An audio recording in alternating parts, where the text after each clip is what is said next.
81, you got 81b.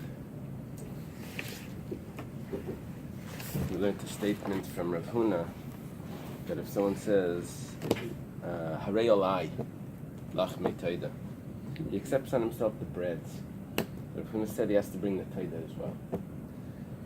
We said, what's the reason for that? Because there's no bread. You can't bring the bread without the taida. He means to bring the whole taida.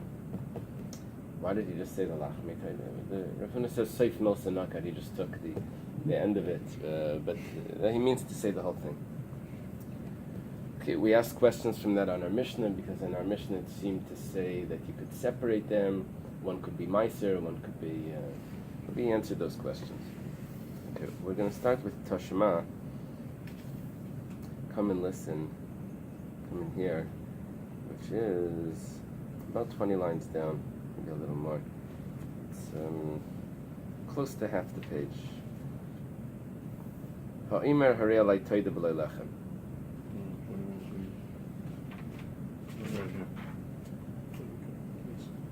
You see where we are? It says Ha'imer harei Eily toida b'lo lechem. If someone says, I accept on myself a toida offering without the bread, and he says, Zevach, I'm going to bring a sacrifice, b'lei nesachem, without the meal offering that goes along with every sacrifice. Say, kaifen I say, we have to force him, or maybe taida v'lachma, he brings the taida with the bread, and Zevach nesachem, and the sacrifice together with the meal offering that comes along. The Gemara explains this. It's medayik. Taima, what's the reason why the Amar, what's the Aleph here, the Amar Taida? Why do we have to force him? Because he actually said he's going to bring the offering. Avaloi Amar Taida. But if he didn't say he's going to bring the offering, he only said he was going to bring the bread, then we wouldn't force him to bring the Taida. In other words, he could have said a bigger chiddush. Could have said, if the person says I'm going to bring the breads, we force him to bring the whole sacrifice. Here it says he accepts on himself to bring the sacrifice. He has to bring these the add-ons, the bread. That's not such a big chiddush. If he says he's just going to bring the bread, that he should bring the whole sacrifice because of that, because that would have been a bigger chiddush.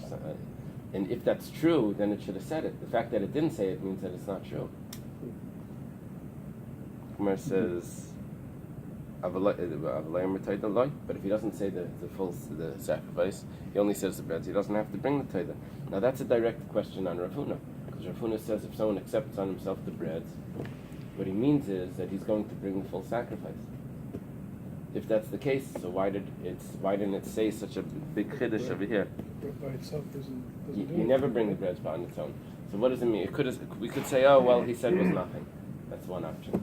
Or we could say, well, what he said is the whole thing. Rav Huna says what he means is the whole thing. Now, it could have done that here in the Bais as well. It could have said he said the bread means the whole thing. And it didn't say that.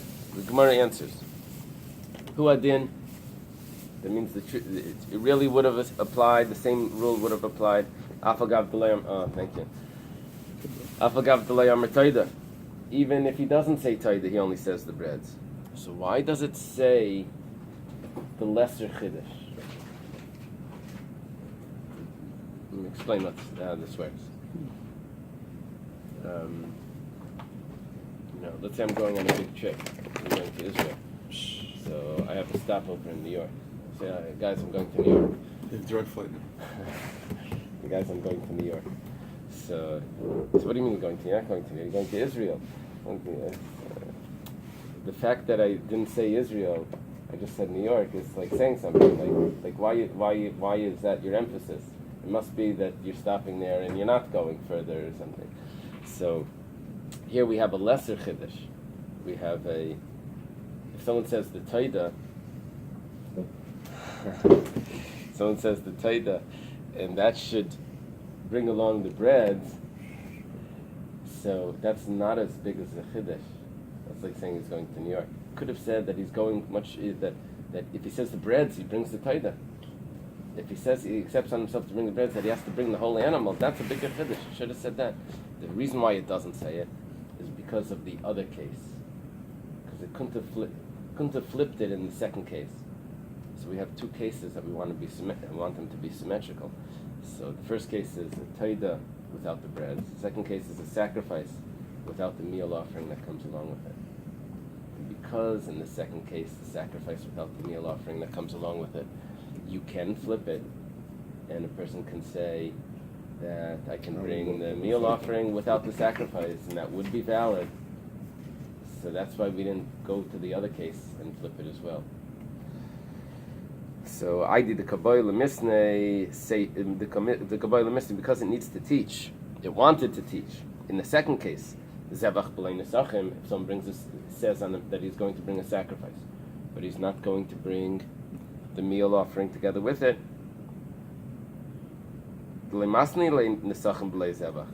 It's not going to teach the meal offering without the sacrifice, because that's a possibility that he could actually do. So Tananami Taida, so that's why it says it in this case, the Taida also. Okay, let me just make sure I clarify this. According to Rav Huna, if a person says he's going to bring breads, that obligates him to bring the whole sacrifice. According to the Bais, if someone says he's going to bring the sacrifice, that obligates him to bring the bread. Now, what would happen the other way if he would say the breads, according to the Bais? So the Gemara explains that the same thing would apply the other way as well. If he would say the breads, he would be obligated to bring the sacrifice. So why didn't the Bais say that? It's because the Bais has two cases. And in one of the cases of the Bais, he would be able to bring the meal offering without the full sacrifice. So that's why it wanted to list only the one way where you would say one thing and you would be obligated to do both. Okay. So the Gemara now asks, if a person says, I want to bring the Taida offering, he accepts on himself to bring a Taida, a Thanksgiving offering, and then he says, but I'm not bringing the breads. So it said that he was obligated to bring the breads. Amai, neder u'pischu yimehu. It's a vow with a Pesach. Now, what it means a Pesach over here is different possibilities, but there is such a thing as a halachic Pesach. Pesach means an opening. If someone takes a vow, he's able to annul it if he has a Pesach. What's his Pesach? There's some sort of regret, information.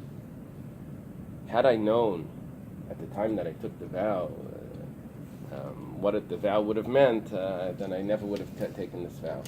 So over here he says clearly that the vow that he's taking is to bring a sacrifice without the breads. Afterwards he can go back and say, had I known that I would have been required to bring the breads, this is Rashi's second shot, had I known that I would be required to bring the breads, I never would have taken the vow. So it's a way of annulling the vow. There's two pshatim in Rashi, but this is Rashi's second shot. It's a loophole out. There's a clause in here that's able to get him out of the vow. So Amar Chizkiya says Hamani Beishamahi. Basically what Chizkiya is saying is, you have a very good point. This brisa goes according to an opinion that we don't hold of. Goes according to Beis Shammai. What does Beis Shammai say? The Amri Tafas Lashon Rishon. Beis Shammai says that when a person takes a vow, or when a person says anything, and then he switches it in the middle, what he says first takes effect. Beis Shammai doesn't hold of the Teich Kedei Dibur, that while you're talking you can still explain what you're saying and you can amend what you're saying.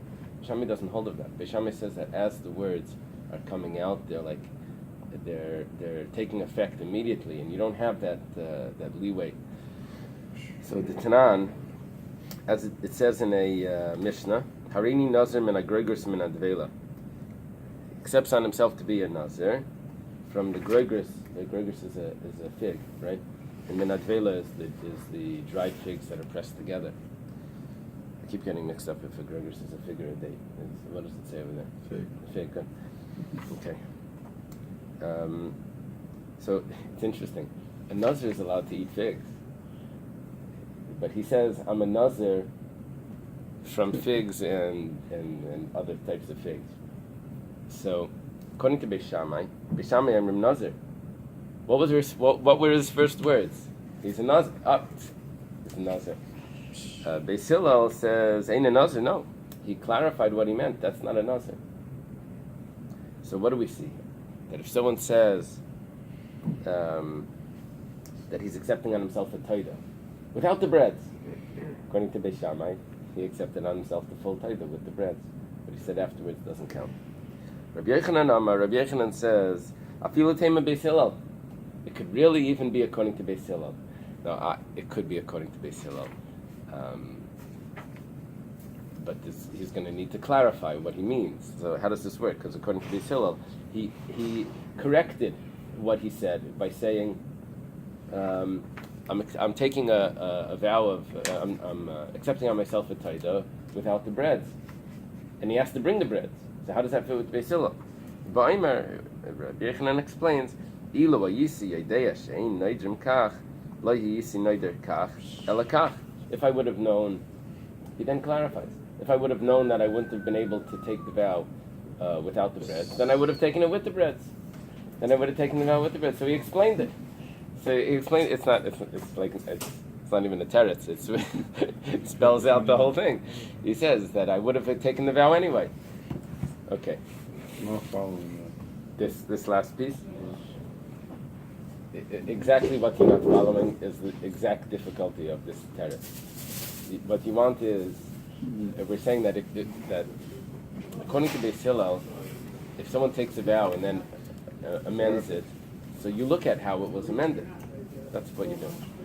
Rabbi Yochanan says, yes, he amended it, but then he elaborated and he said that had I known that it doesn't work according to this amendation, then I would have taken it the original way.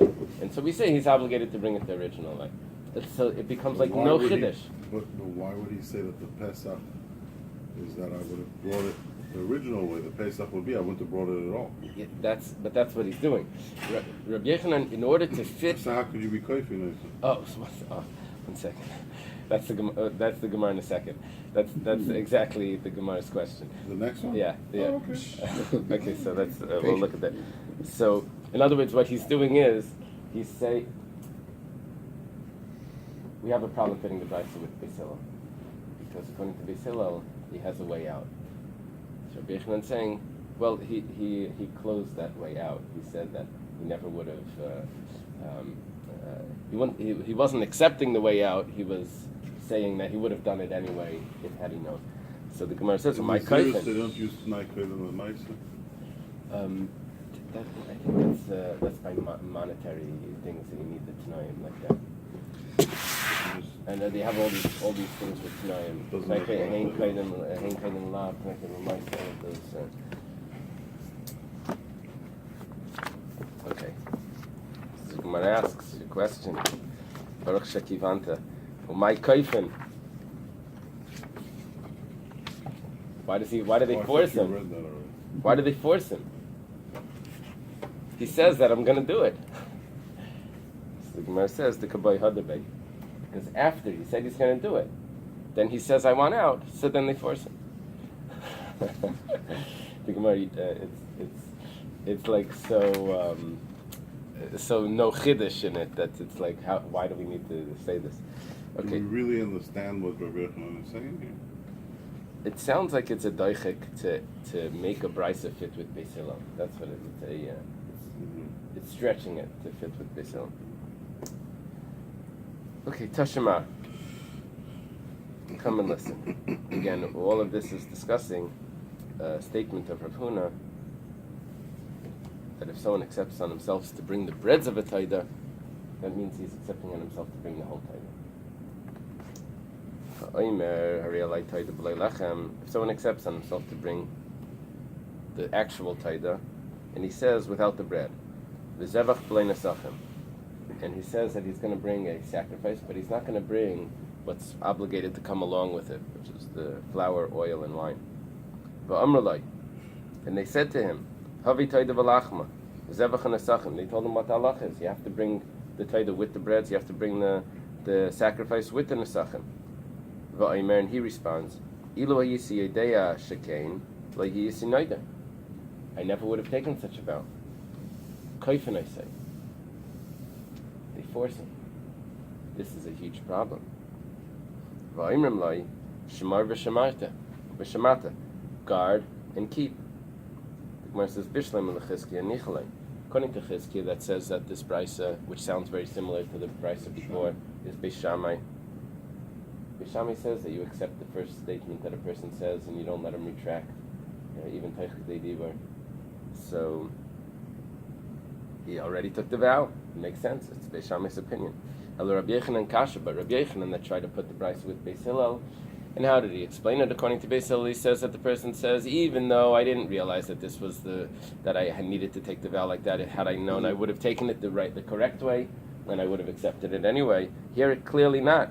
He says, I never would have taken the vow, and nevertheless they force him. It doesn't fit at all with Beis Hillel. Samlach Rabbi Yochanan, Pavanda Beis Shammai. I explained the other brisa that it was Beis Hillel. This brisa is Beis Shammai. I don't have to explain everything like Beis Hillel. The one before was Beis Hillel. My Shemar v'Shamat. What does it mean that they tell him guard and keep? The word Shema, there's a Chuvas Rashba that explains the word Shema. Shema means to listen. Shema means to obey, to follow instruction. Listen as in hear, obey, and it also means to understand. That's what the Rashba writes. Together. Really? Vayishama Shaul Asam. Oh wow, that's interesting. The Rashba doesn't write that. That's interesting. Wait, is that quoted in Chassidus? That's wonderful. Okay, great. So Amar Abaya says Shemar, guard in Havitoida. In other words, guard what you said, keep what you said, guard what you said. You accepted to bring a toida. V'shamata, you should obey of Havi Lachma, to bring the breads along, even though he didn't actually say that, but that's the halacha. Rava Amar Shemar Havi Toida v'Lachma. Guard is to bring the toida with the breads. V'shamata, and you should obey. What should he obey? Shleitei regalas is king. Don't do that in the future. Now, what's the issue? Is to take vows, like we mentioned yesterday.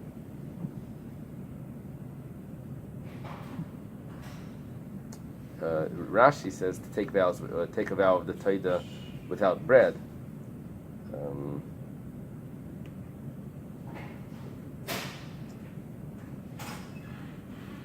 Oh yeah, they both Rashis say to take vows of a toida without bread. Okay.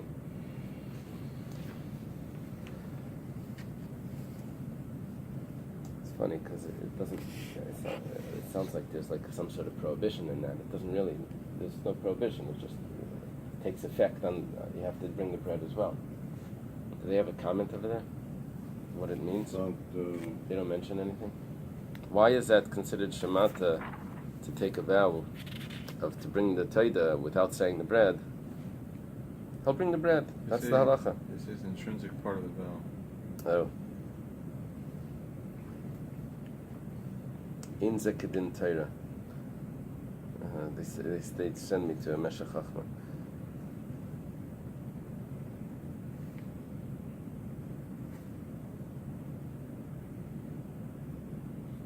Oh, this is beautiful.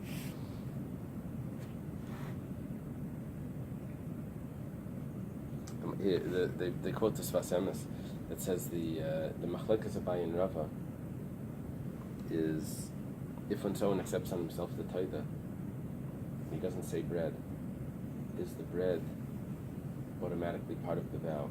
Which means if he doesn't bring the bread, so is he violating the rules of taida or is he violating his vow? So according to Abaya, that was the first opinion here, he says he's not violating his vow, he's violating the rules of the taida. According to Rava, that says Shemar, guard, means bring the taida with the bread, he is violating the vow itself. Okay. If a person accepts on himself taida, the taida in the bread to bring from Meiser, it's a yavi. We were talking about if someone has Meiser Sheni, he goes to Yerushalayim, and he accepts on himself that he's going to bring a carbon taida, but in his mind, while he's saying it, not just in his mind, he says that he's going to bring a taida from Meiser money that he has. So because that was his original acceptance, so he's allowed to bring the Toida from Meiser. So we'll see why that's allowed, but you're allowed to bring sacrifices, certain shlamim you're allowed to bring from the Meiser money that you have. So the Gemara says, the Mishnah says, Yavi, you bring it from Meiser. So the Gemara asks, Yavi, that means he's not allowed to bring it from Chulin. To bring it from Meiser is a heter. I'm going to use my Meiser money. So it says Yavi, he brings it from Meiser. Which Meiser is this? Meiser Sheni, the money that's taken to Yerushalayim. Today it would correspond, this is not halachic, but people from Israel and France, and they go to Crown Heights, and from Miami, they go to Crown Heights for Tishrei. So in Crown Heights things get expensive, you're living over there, you're staying in someone's basement or something. So you have to designate money also to live there. So it happened in the temple times, that people would go to Yerushalayim, and they had money already set aside for what they would spend, because 1/10 of their income, of their produce, agricultural produce, was meant to be spent in Yerushalayim when you were there. 1/10 went to the Levium. Another 1/10 they had to set aside that they were going to spend over there. So they would go there and they could buy korbanos that they would bring, and food items and all of that. So we'll see later. So he has a heter to use Meiser because he accepted it. Why we're saying he has to use Meiser? He's not allowed to use his personal money.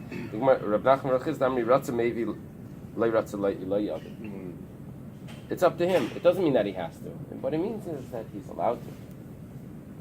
Okay. That makes sense, right? Yes. Lo yavi mechiti Meiser Sheni, ela mimois Meiser Sheni.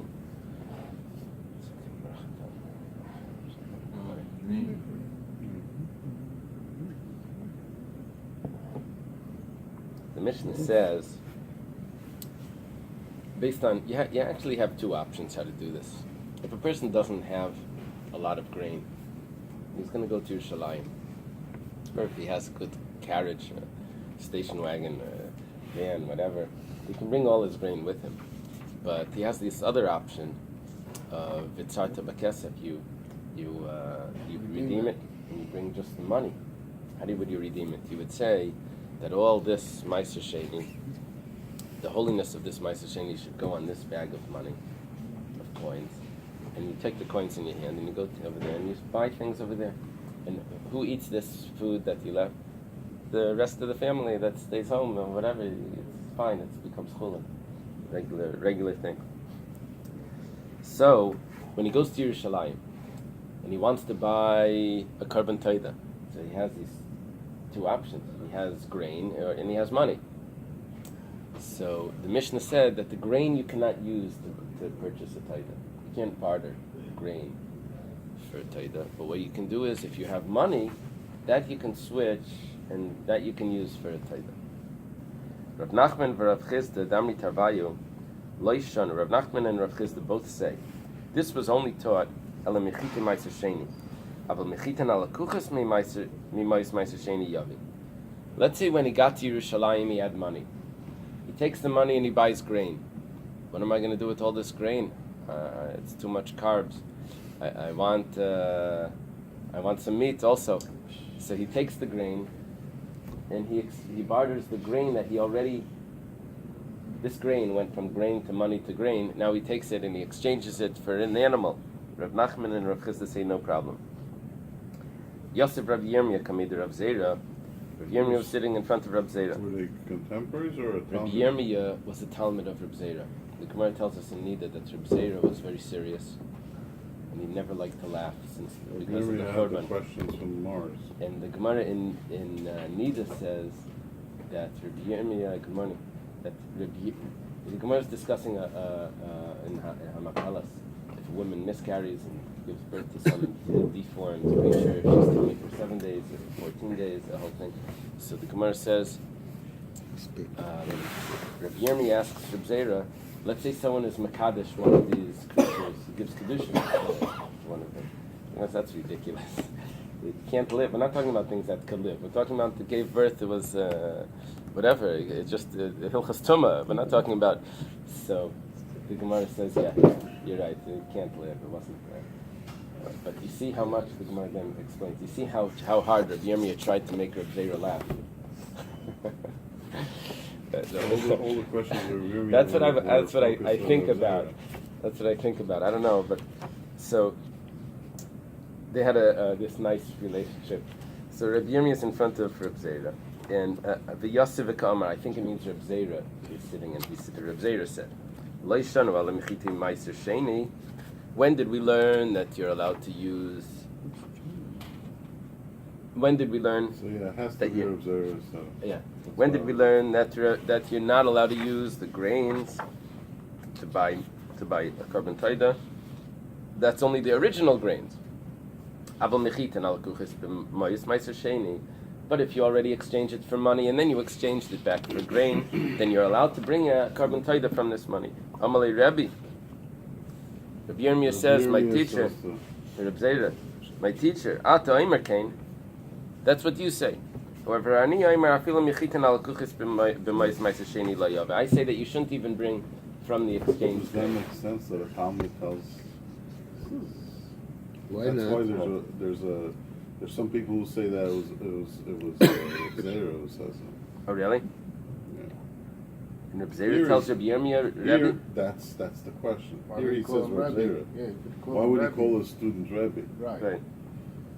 So, but you see how he says it.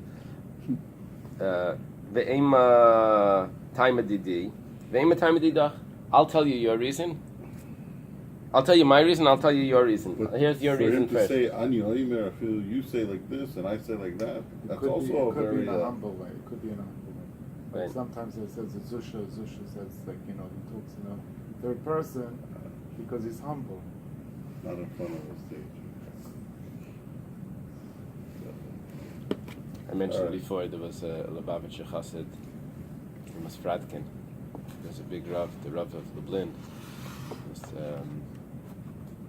He moved to Yerushalayim.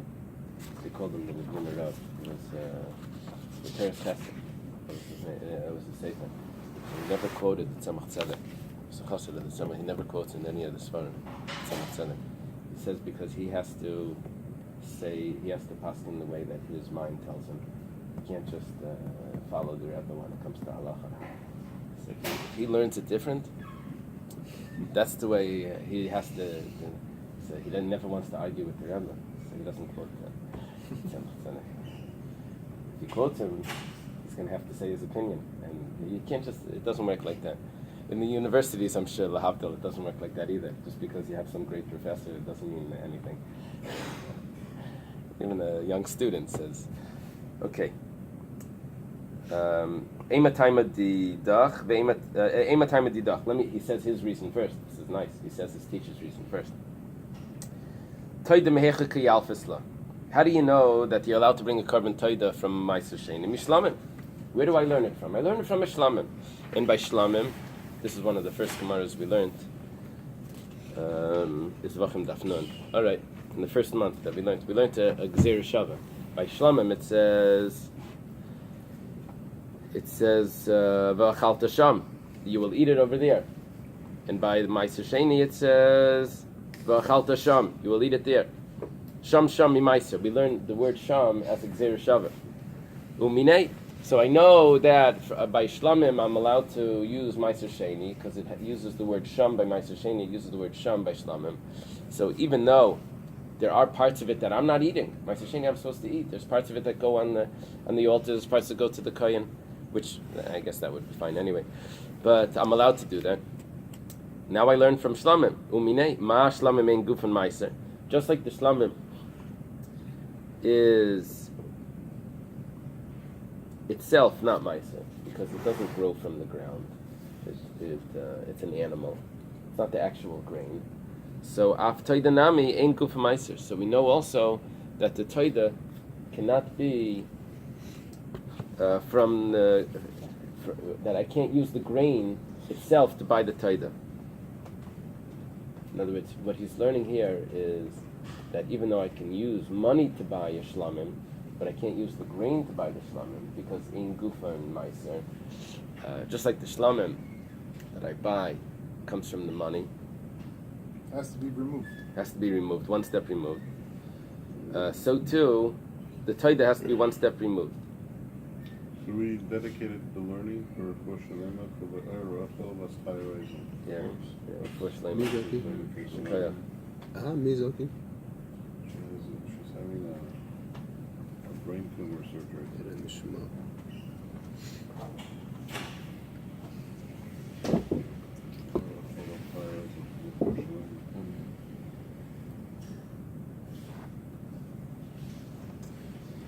Okay. So we're learning now that the shlamim is brought with money. So to the taida that tells us that we're also the taida that you can bring from Ma'aser Sheni is brought from money. V'hani chiti halakuches b'Ma'aser Sheni. This grain that was bought with money from Ma'aser Sheni, nami engu from Ma'aser, is also not originally Ma'aser, because it's grain that was brought from Ma'aser. So that's why you say that it's allowed. Now, but now Rabbi Yomi says, I'm going to say my opinion. Taida mehechaka yalfinan. Now, where do we learn that you can bring a taida, or that you're not allowed to bring a taida from the grain itself? That it needs to be from the money. I learned it from shlamim. Shlamim, shami meiser. Shlamim, I learned it from the gzera shava that you use the money to buy a shlamim. Ma shlamim ein min meiser, af taida ein min meiser. Just like the shlamim is not bought, or maybe its type is not meiser, so also the taida is not bought with the type of meiser, with the species of meiser, which is it's not bought with grain. I don't care if the grain is not the original grain. It needs to be money. That is the type of meiser.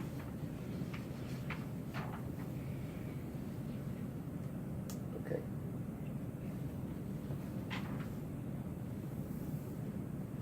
Amar Rabami, Hamatvis Mois is a new piece. Hamatvis Mois Meiser Sheni L'Shlamim, like Kanu Shlamim. It's interesting. We sort of got into Ma'aser Sheni here, talking about the money that's taken to Yerushalayim, that's spent over there, or the grain that's taken to Yerushalayim. If someone is in Yerushalayim and he designates some money, or he's not in Yerushalayim, but he designates some of his Ma'aser Sheni money for Yerushalayim. Now the rule is that Ma'aser Sheni money is used to buy kol asher tava nafshecha, whatever your heart desires, with all the types of foods that you want in Jerusalem. But this person takes money and he designates it for a shlamim. So the rule is, like kanu shlamim, the shlamim isn't strong enough to overrule the original rule of Ma'aser Sheni that you can use it for anything. Because it doesn't take effect that it's now designated for